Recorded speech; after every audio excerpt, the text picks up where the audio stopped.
Bismillahirrahmanirrahim. Assalamualaikum warahmatullahi wabarakatuh. Bismillahirrahmanirrahim. Yasin wal Qur'anil Hakim. Qur'anan Arabiyyan ghaira zi iwajin. Inna anzalnahu fi lailatul qadr. Nusalli wa nusallimu ala Muhammadin sayyidil anam wa ala alihi wa sahbihil kiram, amma ba'd. Para kiai, para ulama yang saya hormati,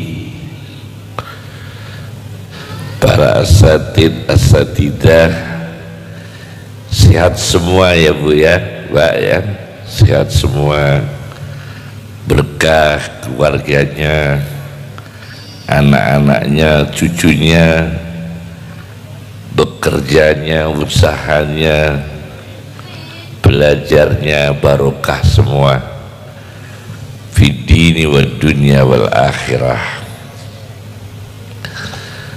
Kami hadir di sini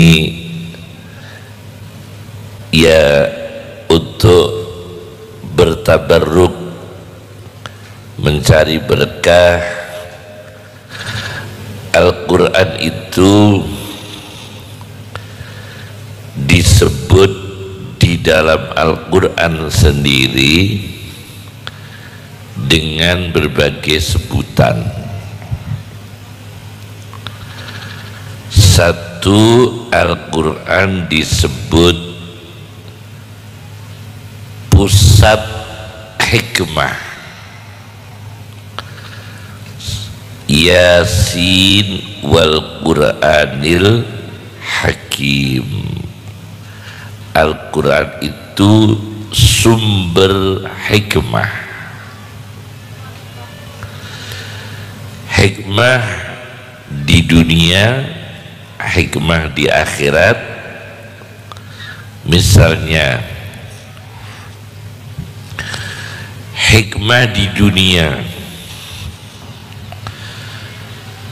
untuk membedakan antara sembelihan muslim non muslim,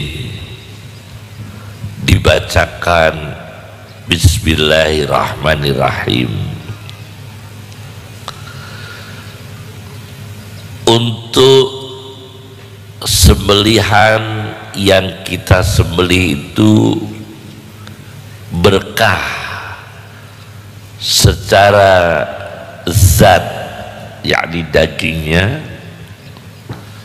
berkah dalam pembentukan gizi, yang gizi itu untuk energi melakukan amal baik. Itu juga sembelihan yang dibacakan Al-Quran. Maka Al-Quran mengatakan dalam Al-Quran sendiri, wala ta'kulu mimma lam yuzkarismullahi alaih. Janganlah makan makanan yang tidak ada energi zikirnya. Kulu mimma dzukirasmullahi alaih.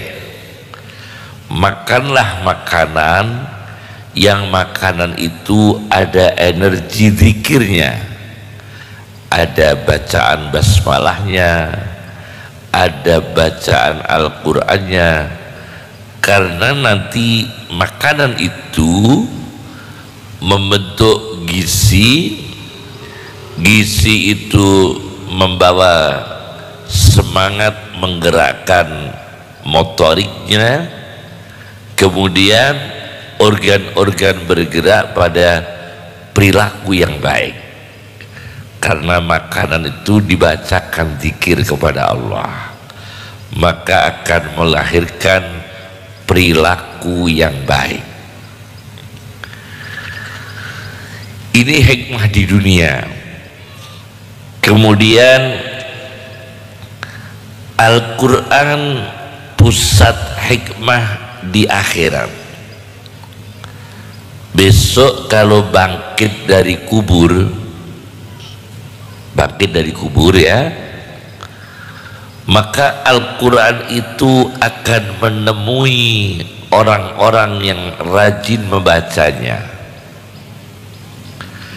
Al-Quran berkata, orang yang bangkit dari kubur, wahai manusia, aku ini Al-Quran yang dulu menyebabkan kamu itu sering tidak tidur malam karena membaca aku. Kamu kehausan karena membaca aku. Saat itulah Al-Quran menolong kita di akhirat. Karena kita di dunia sering bangun malam, kurang tidur karena baca Quran, sering kehausan karena lelah membaca Quran. Itulah nanti Al-Quran akan menolong kita di akhirat. Ini hikmah Al-Quran di akhirat. Yasin wal Quranil Hakim. Kemudian Al-Quran disebut dalam Al-Quran sendiri, wa hadza zikrum mubarak. Al-Quran adalah zikir yang barokah. Wa hadza zikrum mubarak. Wa hadza zikrum mubarakun anzalnahu. Al-Quran adalah zikir yang berkah. Saya cerita ya Bu ya, ada Dr. Aid Al-Qarni menulis sebuah kitab berjudul La Tahzan, janganlah bersedih. Ada ya, ada adik baca aja buku judulnya apa, Janganlah Bersedih, ya, karya Dr. Aid Al-Qarni. Suatu ketika ada orang miskin, orang yang kelaparan di Makkah, kebetulan menemukan kalung yang jatuh. Kelaparan menemukan sebuah kalung yang jatuh. Gimana harapannya? Harapannya nanti kalau kalung ini aku berikan kepada pemiliknya, moga-moga aku dikasih hadiah karena aku miskin, kelaparan, belum makan. Akhirnya orang ini ketemu dengan orang yang memiliki kalung. Bapak yang punya kalung, iya, kalung bapak aku amankan. Dalam batinnya nanti moga-moga dikasih hadiah karena kelaparan. Begitu kalung diserahkan, yang punya kalung lupa memberi hadiah. Orangnya kelaparan. Yang punya kalung lupa memberi hadiah. Ngasih uang enggak, ngasih nasi enggak, ngasih roti enggak, ngasih minum juga enggak. Padahal yang menemukan kalung ini sedang kelaparan. Akhirnya lupa, ya sudah lupa. Akhirnya penemu kalung ini melanjutkan perjalanan di suatu desa terpencil. Sampai di sana orang miskin ini masuk masjid membaca Quran. Orang miskin ini begitu membaca Quran, orang-orang kampung tertarik dengan suaranya yang indah. Kok bagus baca Qurannya. Akhirnya orang-orang kampung itu mengangkat si miskin ini menjadi ustadz di kampung itu, menjadi guru ngaji di kampung itu, dibayar, dapat pekerjaan dia. Suaranya bagus, baca Qurannya bagus. Akhirnya orang kampung ini tertarik dan menawarkan orang miskin ini menjadi ustadz di kampung itu, digaji, dibayar. Setelah itu ada pekerjaan baru. Orang kampung di sana belum bisa baca tulis Arab, maka orang ini dikasih kesempatan mengajar tulis menulis huruf Arab, digaji lagi. Dapat gaji berapa itu? 2 ya, mengajar Qurannya digaji, mengajar tulis menulis Arab digaji. Bukan hanya itu, orang miskin ini ditawari jodoh. Jodoh dinikahkan gadis desa itu. Dapat rezeki berapa itu? 3. Pertama, gaji mengajar Quran, gaji tulis menulis huruf Arab. Yang ketiga, gaji dari Allah mendapatkan jodoh. Ini jaraknya lama, Bu.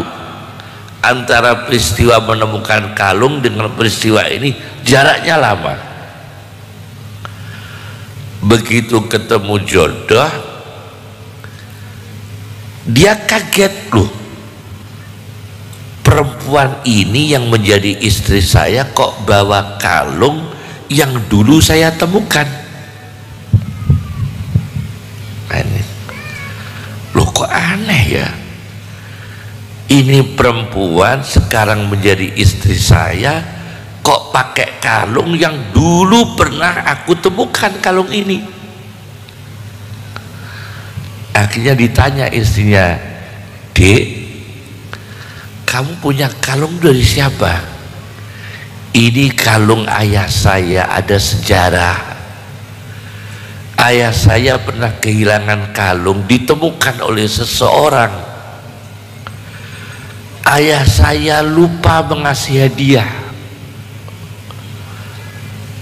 Akhirnya ayah saya itu setiap sholat berdoa, ya Allah, semoga putriku ini kelak menjadi jodohnya seperti orang yang menemukan kalungku."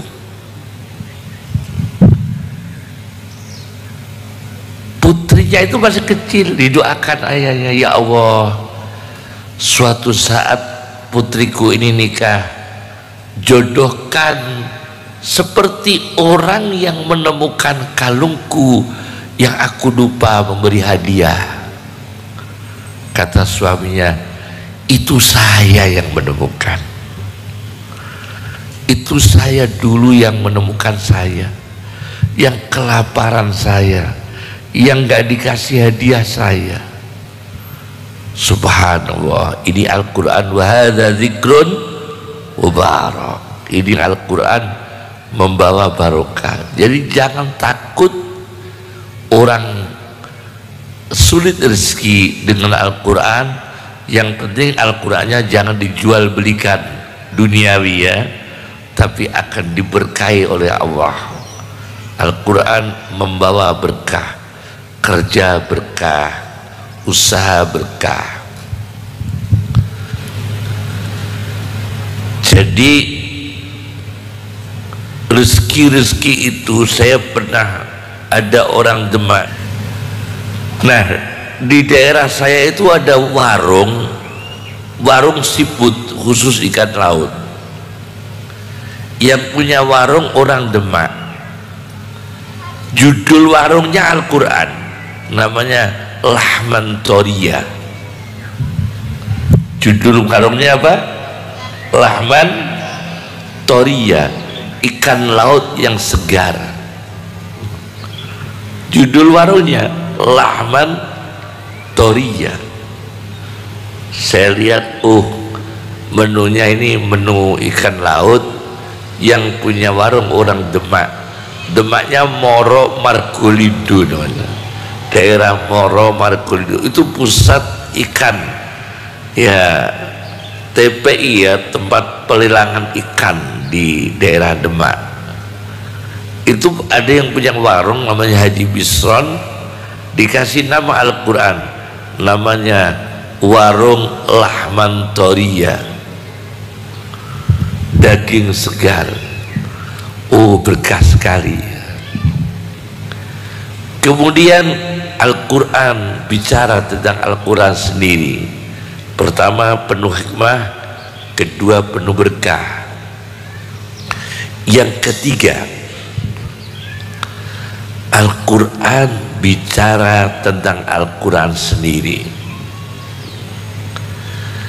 yaitu Al-Quran itu kalau kita baca, kata Al-Quran, kalau kita amalkan sebagai nuram mubina, yahdillahu linurihi may yasha. Allah menunjukkan hidayah kepada orang yang dikehendaki untuk mendapatkan cahaya, yakni Al-Quran.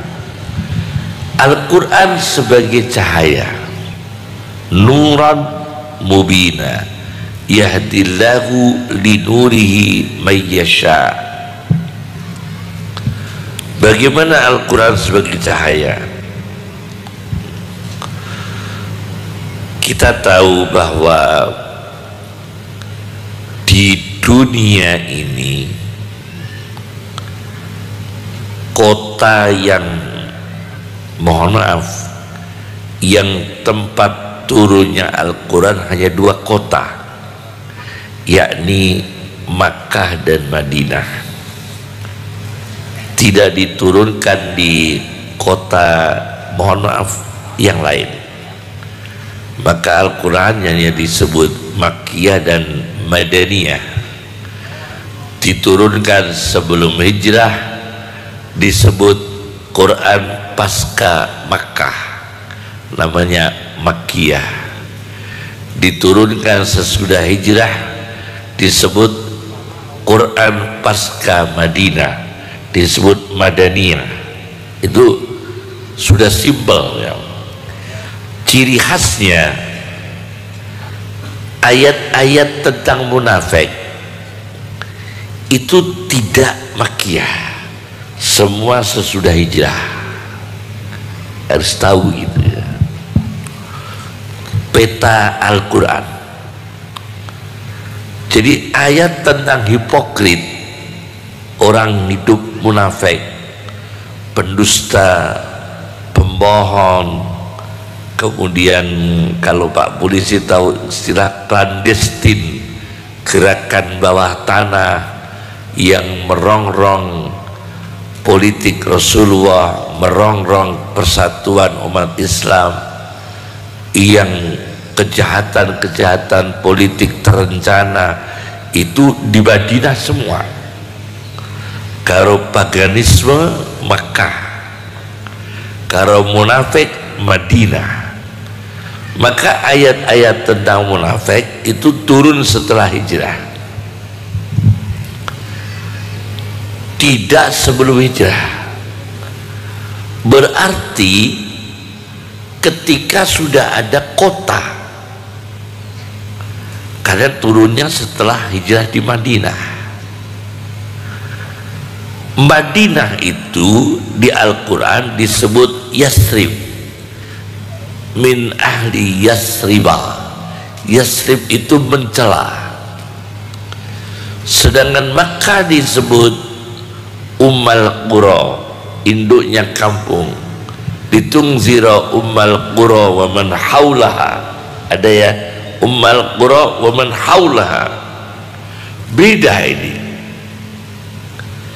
Di Madinah orang sudah banyak munafik, sudah maju, perdagangan maju, kebudayaan maju, banyak kompetisi dakwah antara Muslim, Yahudi, orang munafik, bahkan aliran-aliran aneh-aneh sudah bermunculan. Nah, mulai banyak gangguan, maka ayat-ayat tentang munafik turun setelah hijrah di Madinah. Tetapi redaksi Al-Quran, kalau ayatnya ya ayyuhan nasu, wahai segenap manusia, itu Makkah. Kalau ya ayyuhan nasu, wahai segenap manusia, seperti apa ayat surat yang dibuka ya ayyuhan nasu? Ya ayyuhan nasu taqu rabbakumul ladzi khalaqakum min nafsin wahidah wa khalaqa minha zawjaha wa bassa minhuma rijalan katsira wa nisaa. Kemudian ya ayyuhan nasu taqu rabbakum inna zalzalatas saati. Nah, ini Quran dibuka dengan ya ayyuhan nasu, ini diturunkan Makkah, bukan sesudah di Madinah. Maka wahai segenap manusia awam, tapi di Madinah penuh munafik. Nah, maka cahaya ini dibutuhkan dua-duanya. Al-Quran bercahaya di Makkah, Al-Quran bercahaya di Madinah. Kemudian di Madinah memperbaiki kemunafikan manusia, di Makkah memperbaiki ketauhidan manusia yang masih bercampur dengan kemusyrikan. Di Madinah juga masih ada kemusyrikan, tapi istilah paganisme itu memang sejak di Makkah. Memperbaiki keyakinan-keyakinan, kemudian perilaku-perilaku buruk warisan jahiliyah itu di Makkah. Al-Quran bercahaya di Makkah, bercahaya di Madinah. Tetapi ada yang kita tarik, yang terpenting adalah orang yang di Makkah dan di Madinah itu mulai banyak yang hafal Quran itu di Madinah, karena proses 23 tahun Al-Quran turun memakan waktu hampir 23 tahun. Maka para ahli Quran sempurna itu hidup di Madinah. Katakan ada Abdurrahman bin Mas'ud, ada lagi Ubay bin Ka'ab, ada lagi Zaid bin Sabit,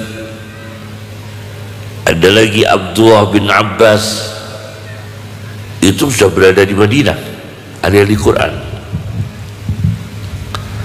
Cahayanya luar biasa. Nah, di dunia sekarang ini kita menyalurkan cahaya Al-Quran, kadang kita berhadapan lingkungan yang pasca Mekah, kadang kita ketemu lingkungan yang model Madinah. Maka Al-Quran ini akan kita bawa cahayanya, cahaya yang ketika di Mekah atau cahaya yang disampaikan ketika di Madinah. Contohnya begini, ada orang yang pendendam, ada,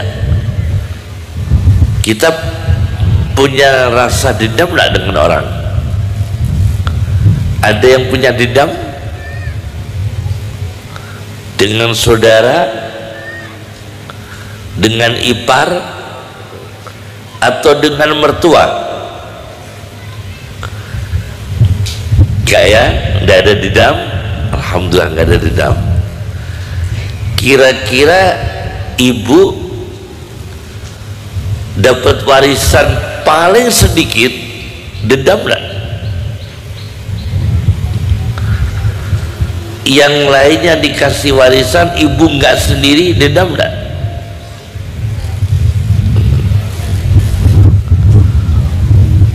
Dendam itu sulit, Pak. Nah,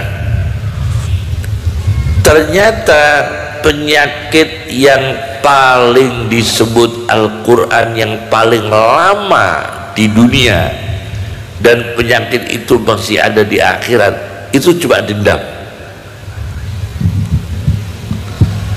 Penyakit yang terlama, penyakit jiwa manusia yang paling lama adalah dendam. Di mana yang hafal Quran, Ustaz di mana tentang patologi jiwa, tentang penyakit jiwa dalam Al-Quran, itu paling lama adalah dendam. Sifat riya, pamer, itu penyakit pamer. Dalam Al-Quran yura'un, ada penyakit pamer.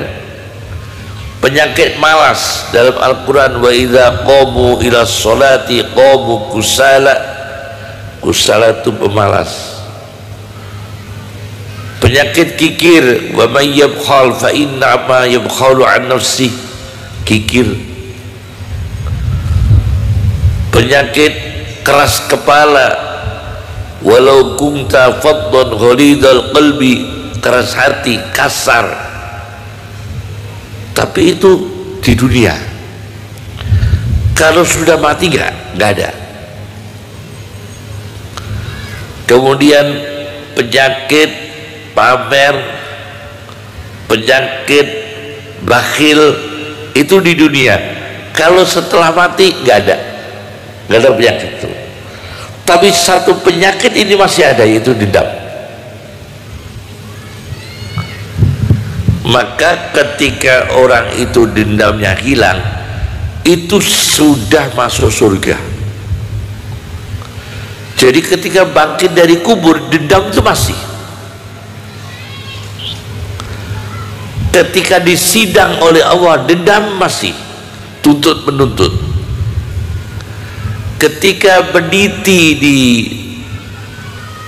jalan yang lebih lembut, lebih kecil daripada sehelai rambut, dan lebih tajam daripada pedang, di bawahnya neraka, itu masih ada dendam. Begitu masuk surga masih ada dendam. Sekitar masuk surga, kata Al-Quran, wa naza'na ma fi sudurihim min ghillin, aku cabut penyakit dendam setelah masuk surga. Lama dendam itu, hati-hati, penyakit terlama. Masya Allah. Maka kita usahakan jangan ada dendam ya, dengan sesama ulama, sesama kiai, sesama ustadz, sesama muslim, dengan siapa saja, bahkan dengan non muslim yang tidak ada masalah dengan kita, tidak pernah mengganggu kita, tidak pernah menyakiti kita, jangan ada dendam. Karena penyakit dendam itu penyakit terlama manusia sampai masuk surga. Kata Al-Quran, wa naza'na ma fi sudurihim min ghillin. Begitu masuk surga, baru aku cabut dendamnya. Al-Quran bercahaya, maka kita diperintahkan untuk berdoa menghilangkan penyakit dendam.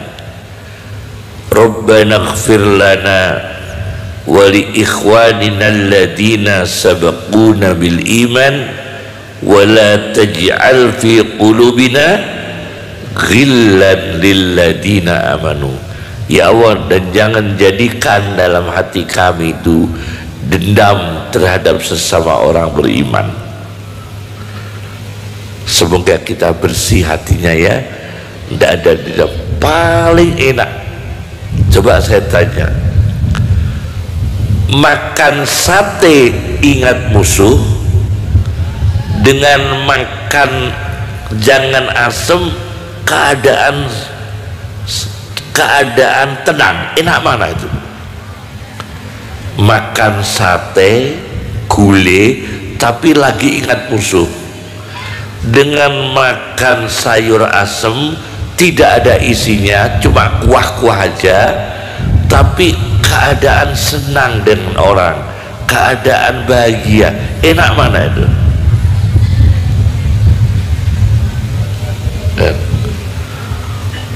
Karena makan sate ingat musuh itu kacau. Makan gulai ingat musuh, sholat ingat musuh, baca kunut ingat musuh, baca Quran ingat musuh, menghadap Allah ingat musuh, di depan Ka'bah itu bisa ingat musuh. Ya Allah, moga-moga warung sebelah saya itu tutup ya Allah. Dia tawaf di depan Ka'bah, doanya ya Allah, warung saya semoga lancar dan warung sebelah saya semoga tutup ya Allah. Ingat musuh, gak enak itu betul. Karena itu penyakit terlama manusia sampai masuk surga. Jadi di dalam kubur itu masih ada dendam, masih ada dendam. Nah, Al-Quran turun memberi cahaya kepada kita, doa khusus tidak punya sifat dendam. Inilah Al-Quran cahaya ya. Oleh karena itu ada satu tafsir Al-Quran bernama At-Tafsirul Mawdu'i, sebuah tafsir Al-Quran yang terdiri dari 36 jilid. At-Tafsirul Mawdu'i, di situ diterangkan orang yang ahli baca Quran adalah orang yang mendapatkan kesempatan ma'allah. Satu, ma'allah, bersama Allah. Ibu-ibu usahakan mengurangi kegiatan ngobrolnya di rumah, di pengajian, di kampung, di toko-toko menunggu pembeli, mending baca Quran. Ya, ada pembeli di warung, masih ada waktu kosong, baca Quran di warung. Ya, dapat 5 juz lumayan lah. Di dalam warung nunggu pembeli, baca Quran 5 juz, 7 juz, bisa Bu ya? Itu usahakan. Karena apa? Itu nanti ada cahaya kebersamaan dengan Allah. Ma'allah, ma'allah, ma'allah. Ada orang meskipun non muslim, dia pernah membaca Al-Quran tapi terjemah, karena dia non muslim. Dia non muslim, bacanya Quran diterjemahkan bahasa Inggrisnya langsung. Siapa dia? Sekjen PBB Kofi Annan. Itu saya baca dalam sebuah hasil kongresnya, ada kongres kemanusiaan, saya punya bukunya, hukukul insan, nadwah fi hukukil insan, kongres tentang hak-hak manusia. Di situ Kofi Annan nyambut. Dia kan non muslim ya, Kofi Annan kan non muslim ya, maka baca Quran enggak, cuma dia minta terjemah ayat Quran tentang kemanusiaan. Maka dia baca, yaitu syu'uban wa qabaila lita'arufu, karena dia sekjen PBB, jadi ayatnya syu'uban, berbangsa-bangsa. Karena dia sekjen PBB, maka dia minta terjemahnya ayat syu'uban, berbangsa-bangsa, wa qabaila, dan bersuku-suku bangsa, lita'arufu, supaya saling mengenal. Inna akramakum indallahi atqakum, sesungguhnya yang paling mulia di sisi Allah manusia yang paling takwa. Saya baca di dalam hasil, yaitu yang waktu itu bukan kongres PBB tapi negara-negara Islam. Nah, ini berarti orang itu kalau menjiwai nilai-nilai Al-Quran, dia bisa hidup di dunia ini rukun, bisa hidup di dunia ini damai, bisa hidup di dunia ini tidak menganiaya, bisa hidup di dunia ini tidak dianiaya. Karena Al-Quran mengatakan la tadlimuna wa la tudlamun, saudara tidak menganiaya dan tidak dianiaya. La tadlimuna wa la tudlamun. Mohon maaf, ada satu orang mengajar ilmu Islam di Syria,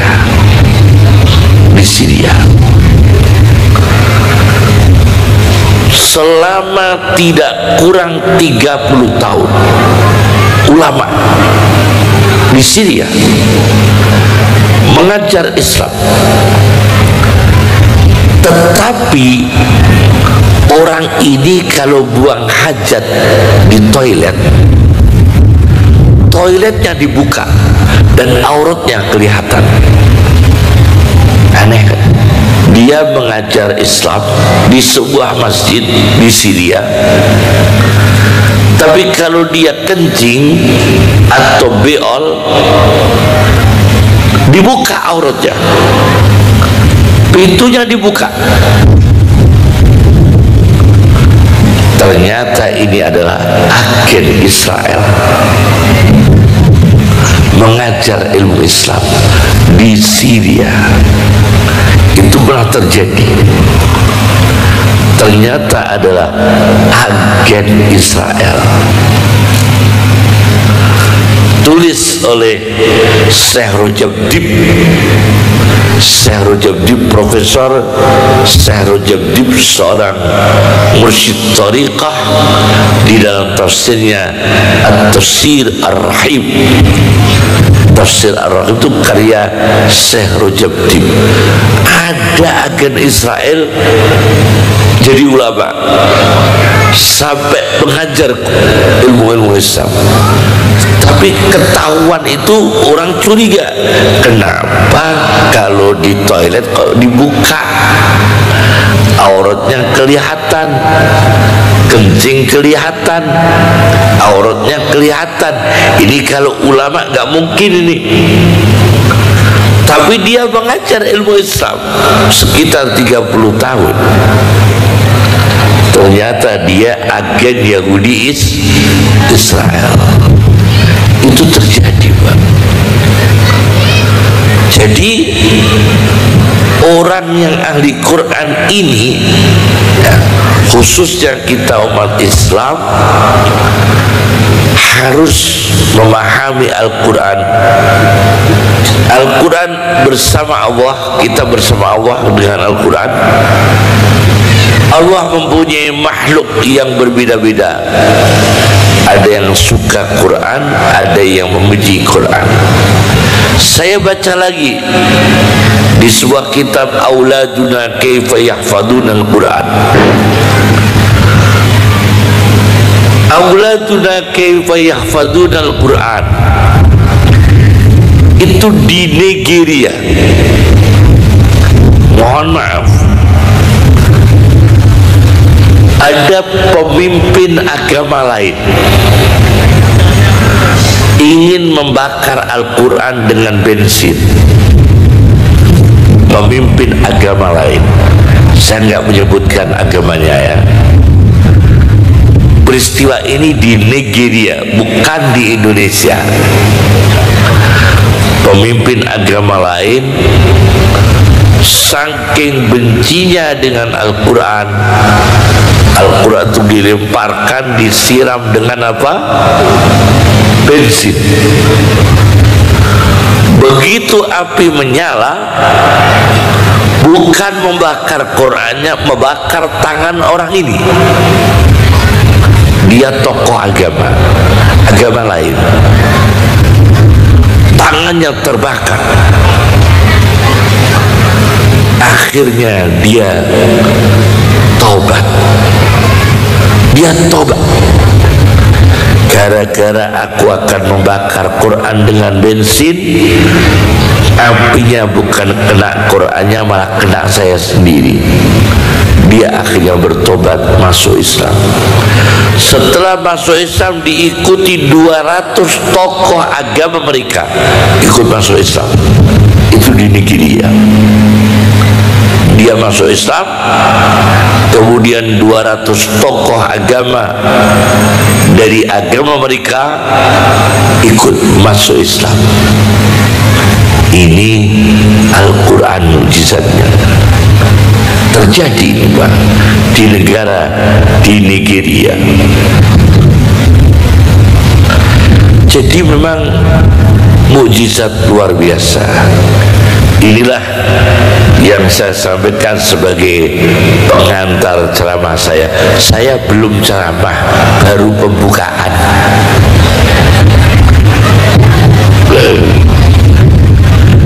Ajib ya. Ini baru pembukaan. Sekarang kita akan kembangkan lagi tentang isu-isu Al-Quran. Adik-adik tahu ayat Quran yang paling tengah, wal yatalattaf, iya kan? Al-Quran 30 juz yang paling tengah apa? Wal yatalattaf. Apa artinya? Berakhlak yang lemah lembut, berperilaku yang lemah lembut, berperilaku yang halus, berperilaku yang santun, berperilaku yang mengasihi orang. Wal yatalattaf. Atau jangan kamu perlihatkan kelebihanmu sembunyi-sembunyi. Jangan kamu tunjukkan kelebihanmu. Jangan kamu tunjukkan profilmu.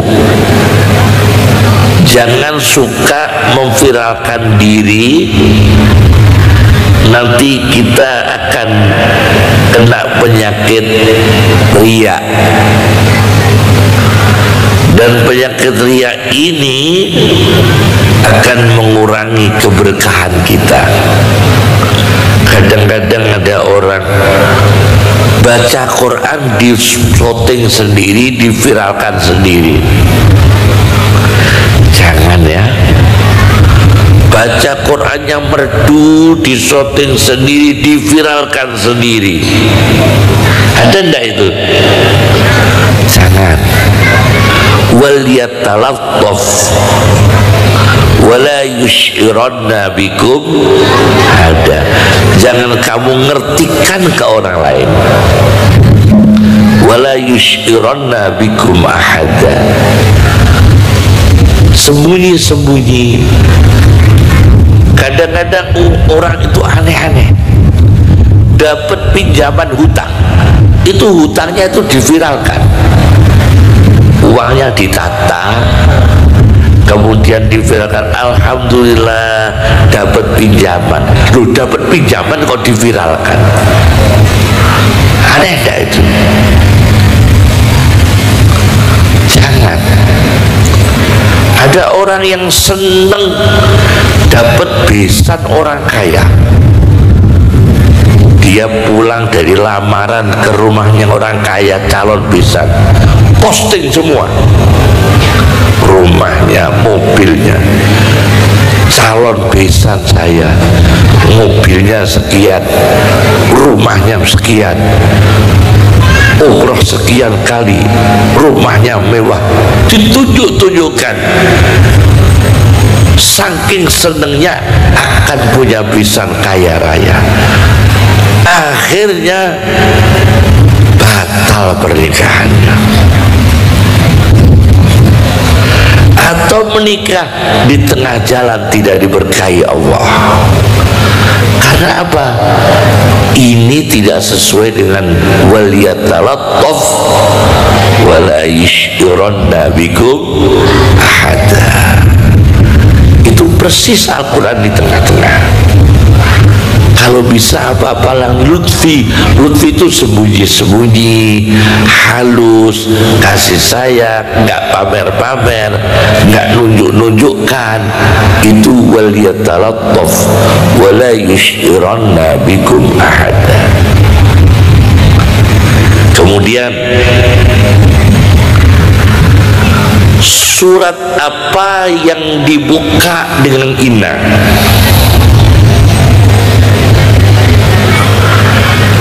Inna fatahna laka fatham mubina. Inna anzalnahu fi lailatul qadr. Inna a'tainakal kausar. 3 surat, iya kan? 3 surat. Inna fatahna laka fatham mubina. Ini dibuka dengan inna, sesungguhnya aku Allah membukakan kepada kamu ekspansi perluasan agama Islam ke berbagai negara. Fatham mubina, dibukakan Allah dengan jelas. Ini futuh, dibuka dari kesedihan, dibuka dengan merdeka dari penjajahan, dibuka dari perbudakan, dibuka dari terbelenggu hutang. Itu inna fatahna laka fatham mubina. Kemudian inna anzalnahu fi lailatul qadr. Aku turunkan Al-Quran di dalam malam yang mulia. Malam yang mulia itu ada mengatakan 20 ke atas di bulan Ramadan di malam ganjil. Ada lagi yang mengatakan bisa tiap hari Lailatul Qadar. Ada begitu. Nah, yang jelas Lailatul Qadri itu malam mulia.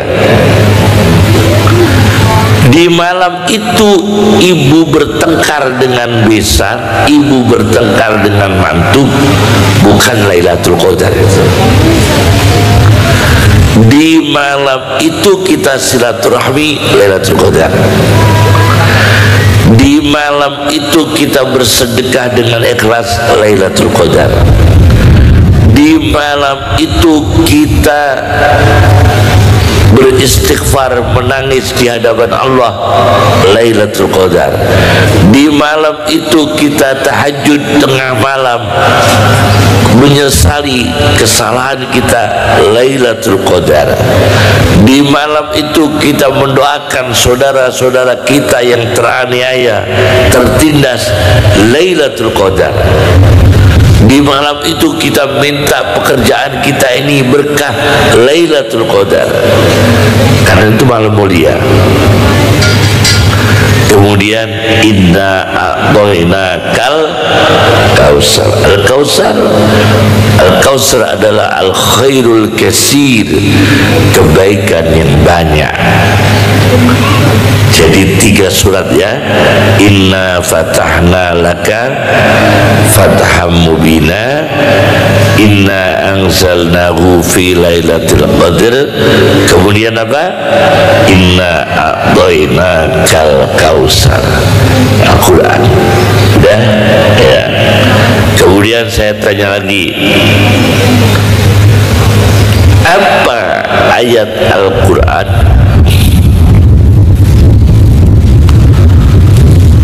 yang mimnya itu berjejer-jejer?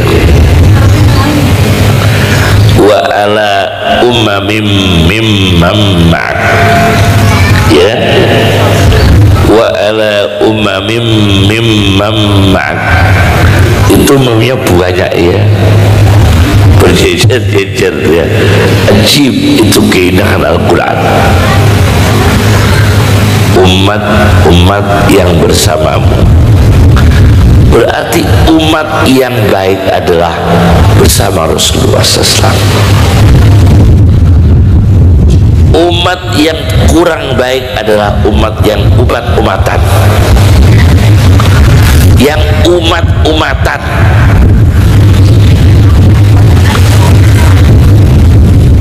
Gak pernah puasa Ramadan, puasa Senin Kemis. Aneh enggak itu? Sholat tahajud rajin, gak pernah subuh.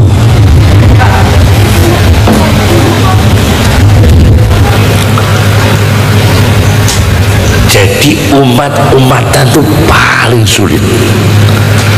Tidak pernah tahajud, tidak pernah tahajud, saking kepingin anaknya itu lolos kuliahnya, lolos PNS-nya, lolos P3K, kepingin doa lewat tahajud.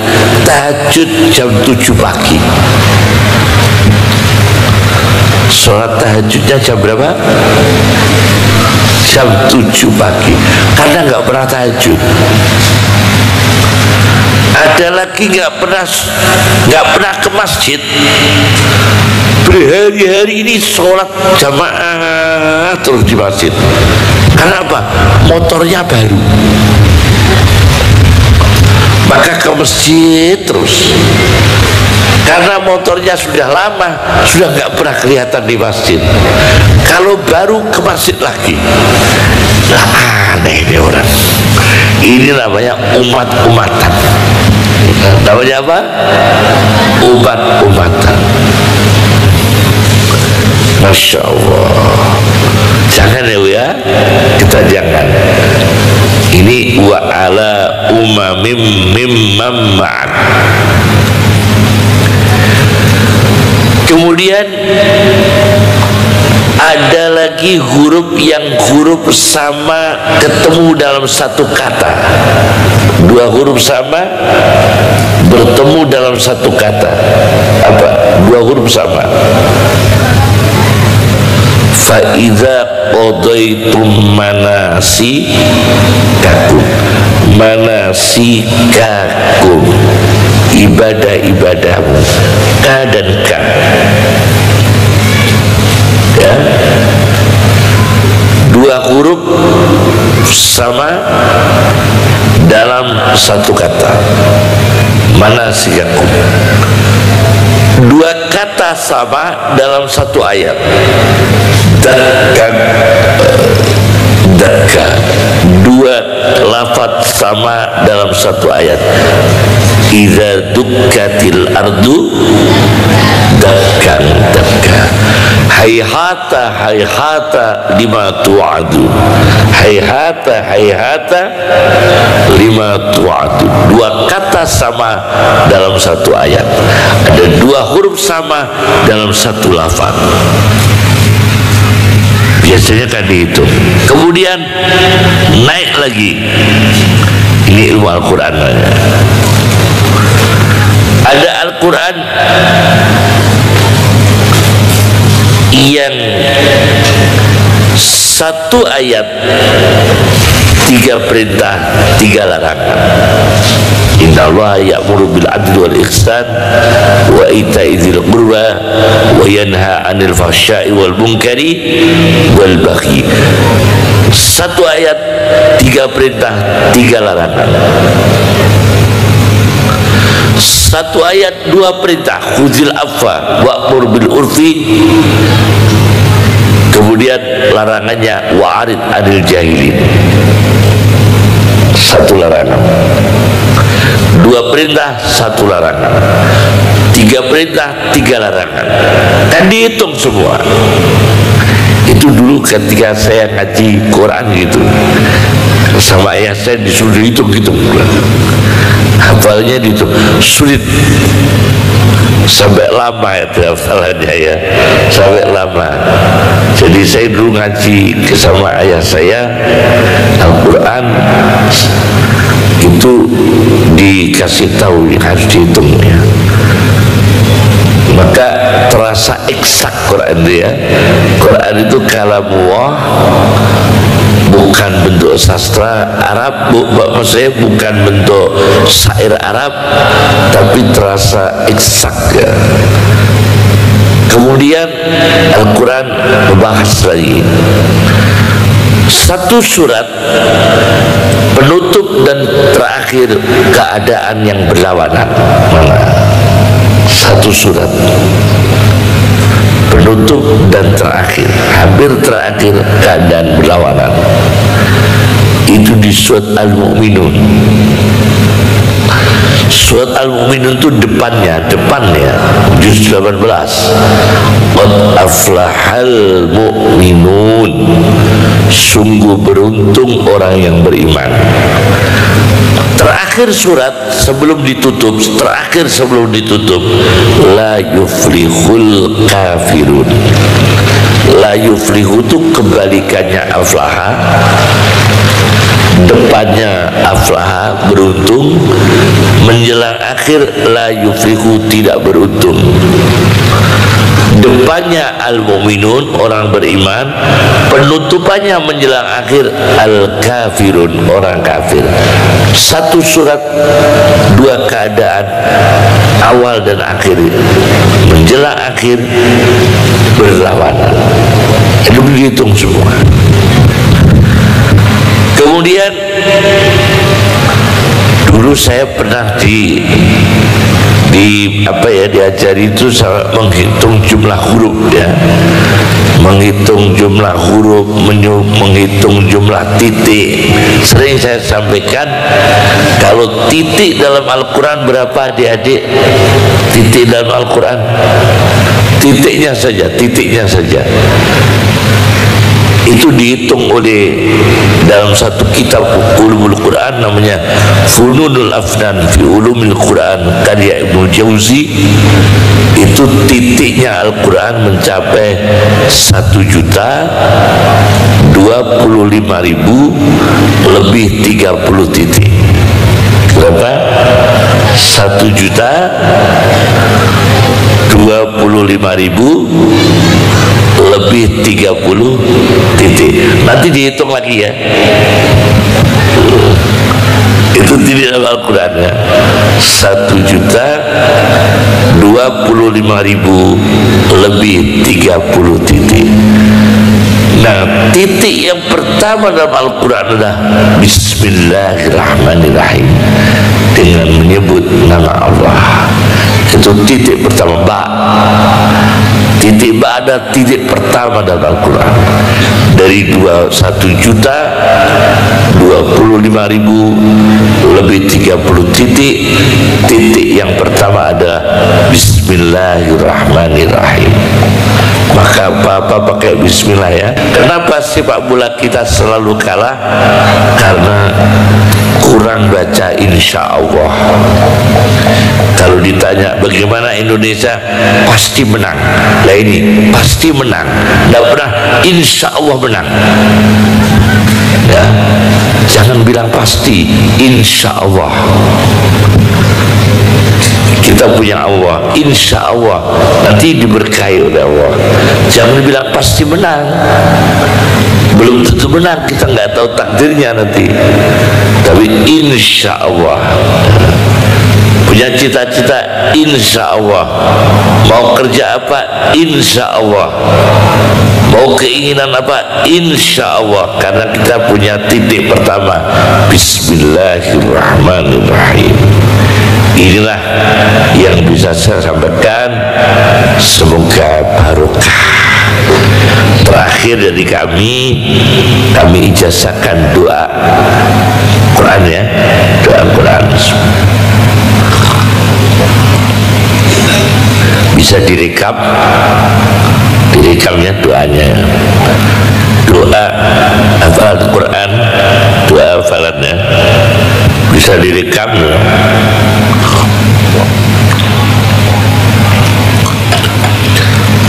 Yassarallahu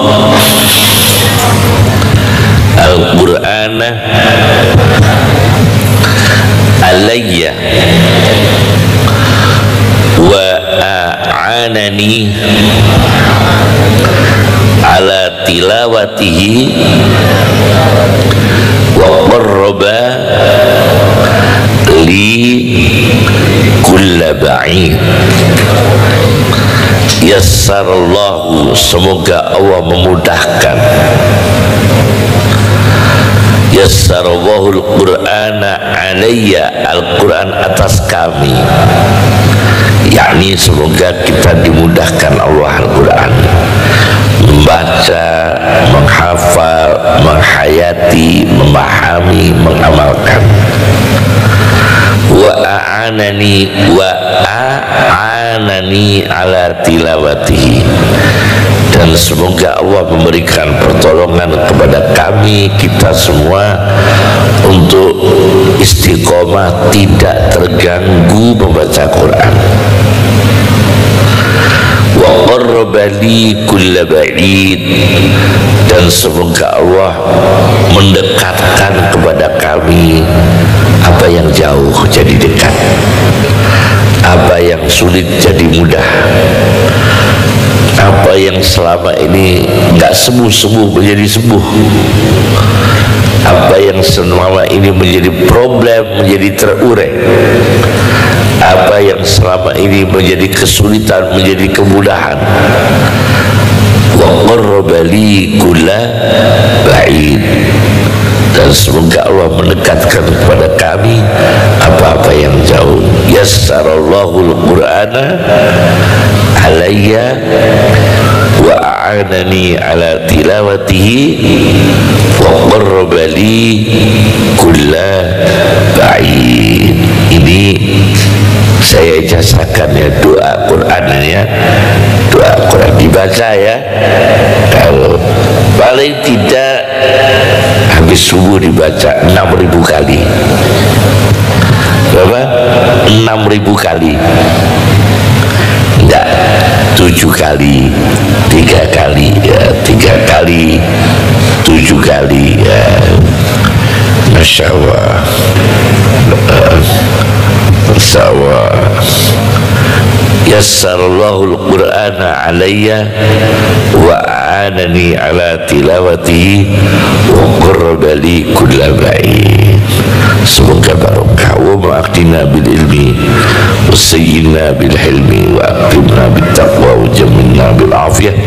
Wa ma kunna wa la takun alayna biyadika al-khair innaka ala kulli syai'in qadir. Subhanaka Allahumma bihamdika nashhadu an la ilaha illa anta nastaghfiruka wa natubu ilaik.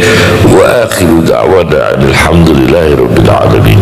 Assalamualaikum warahmatullahi wabarakatuh.